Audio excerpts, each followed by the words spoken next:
আল্লাহ বললেন, গোলাম যারা পাপ করেছ,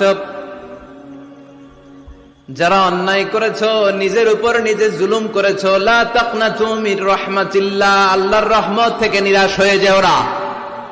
লা তাইআসু মির রাউহিল্লাহ, আল্লাহর রহমত থেকে নিরাশ হবে না। ইন্নাহু লা ইয়াইআসু মির রাউহিল্লাহি ইল্লাল কওমুল কাফিরুন, কাফের মুশরিক ছাড়া কেউ আল্লাহর রহমত থেকে নিরাশ হয় না।